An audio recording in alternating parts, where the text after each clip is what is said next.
start with the big one.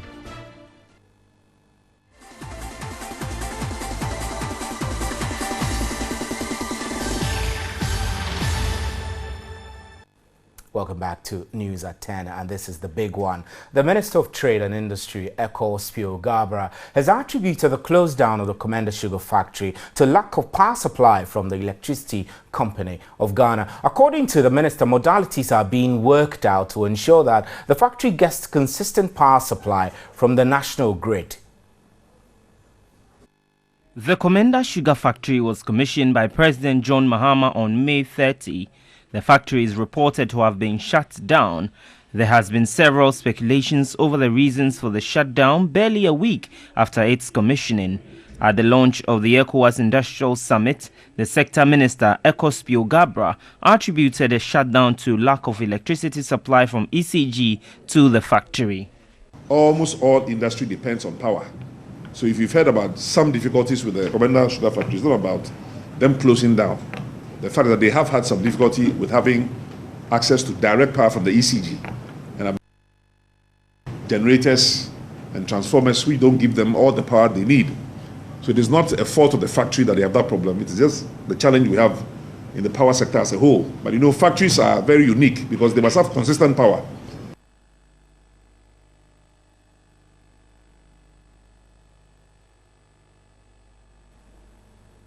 The Trade Minister, Ekos Gabra, just last week spoke to my colleague Pakwesi Asari on the running of the factory, stating everything was okay for the first production of sugar from the factory.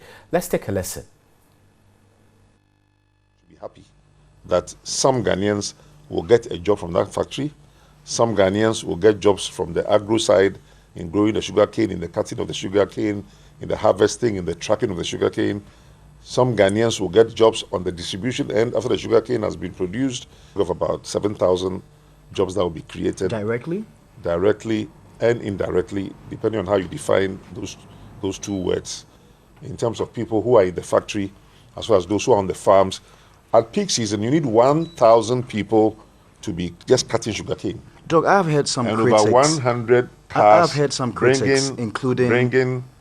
people want to criticize critics, including Dr. Papa Kwesi Indum of the Progressive People's Party, who seemed to suggest that it probably wasn't a wise idea to build a factory when you clearly knew that you didn't have the adequate raw materials to feed it with. Who is saying that there are not adequate raw materials? Well, you've just said that we're not currently not producing at the 1,200 capacity. Because you don't run the factory at its full capacity on the first few days. That's the point.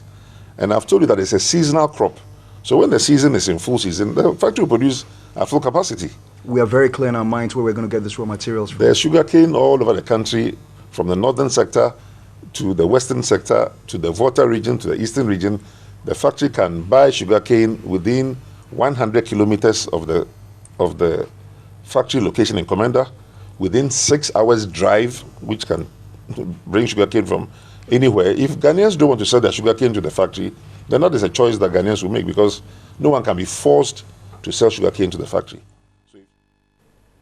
Now let's get onto the telephone lines. Franklin Kujo is the founding president of Imani Ghana, a think tank which has raised critical questions about the siting and viability of the Komenda sugar factory. He's on the line now. Good evening, Mr. Kujo.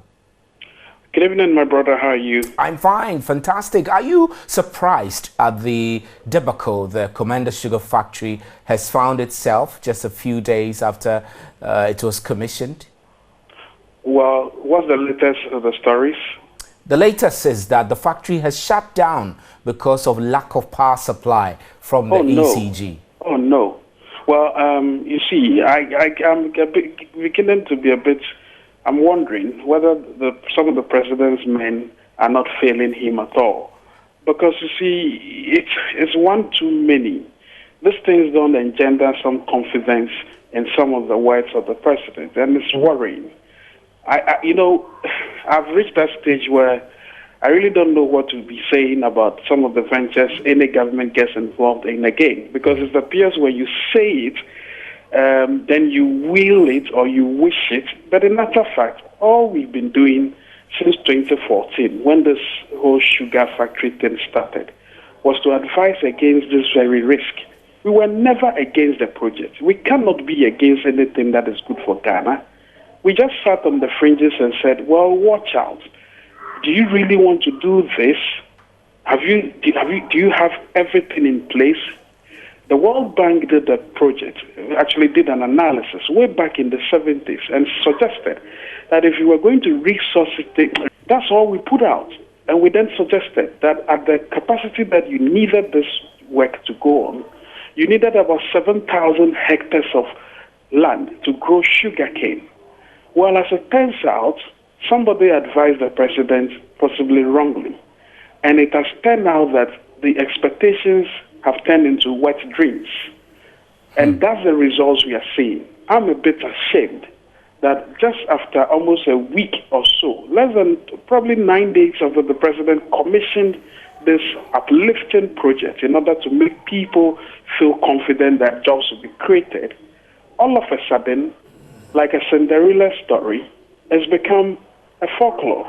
And I feel quite disappointed. I can imagine how you feel. So now that the problem is here, I know that some of the analysis Imani has put out is to question the preparedness for this project in terms of how viable it is and how much money we're putting in, whether there is value for money and all of that. But with the trend, this new trend in less than 2 weeks, what must government be doing immediately to ensure that at least now that the factory is here, it can continue working and work to pay off some of the loans? Well, first of all, what I think the government should do immediately is to go back and sit at the table. And I know that there have been some investors who have billions of dollars. I've met them who were interested in the sugarcane industry in this country, who wanted to grow sugarcane in the Brahafo regions up to the northern part of the country. They wrote Komenda off entirely. They said they were not going to put their money in there. And I'm aware that they had met the former trade minister, who is now the employment minister, Haruna. I think they should go back to the table, have conversations with people like that, and say, But Mr. Kujo, if people like that, those you make reference to, have said they won't put their money into the Komenda sugar factory, why then go again and convince them to come back? Would it not be like begging for support even before you started?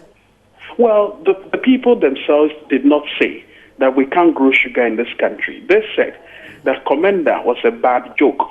So what they wanted to tell the government was to ensure that we have an integrated understanding of how somehow Komenda can get a small piece of the pie, because the bigger pie actually lies in the outliers of the northern Brahafo areas.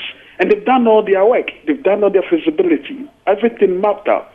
But I know these guys because they don't put their money into jokes. So I think we should go back and engage these private sector people efficiently and then find a way of, still having some glimmer of hope for Komenda. Because as we speak, really, this is a disappointment. And I'm really sad for the president. Right. Mr. Kujo, thanks very much for your views on that. Mr. Kujo is the founding president of Imani Ghana, is a policy think tank. Let's move on now. Presidential candidate of the Progressive People's Party, Dr. Kwesi Indium, has lashed out at government for flouting basic entrepreneurial rules with the commissioning of the Komenda sugar factory. Dr. Indium says borrowing at almost 100% total cost of running the factory to start a business which is expected to roll in profit is illogical. Of the Komenda sugar factory barely a week ago has met stiff opposition from the MPP and other civil society organizations, but the Progressive People's Party is of the view government undertook a wrong venture. There are some things you don't do, other things, yes, you must do. So you don't go and borrow almost 100% of the money you need to start a factory. You don't do that. You must have your own equity, your own money, a little bit to put there, so you are in there. Dr. Kwesi Indium, pushed by journalists on what he and the PPP will do differently in revamping the factory, failed to answer. He, however, responded to allegations he had illegally acquired land belonging to the factory. The fact of the matter is that some of the lands that individuals used for planting sugarcane, cultivating sugarcane, they have sold them to different people, and there are houses there. And I myself have also gone and bought 100 acres of land. Doesn't belong to government of Ghana. That I prepared, that I would grow sugarcane there. And you're still watching News at 10 live from our studios at TV3. My name is Stephen Enti.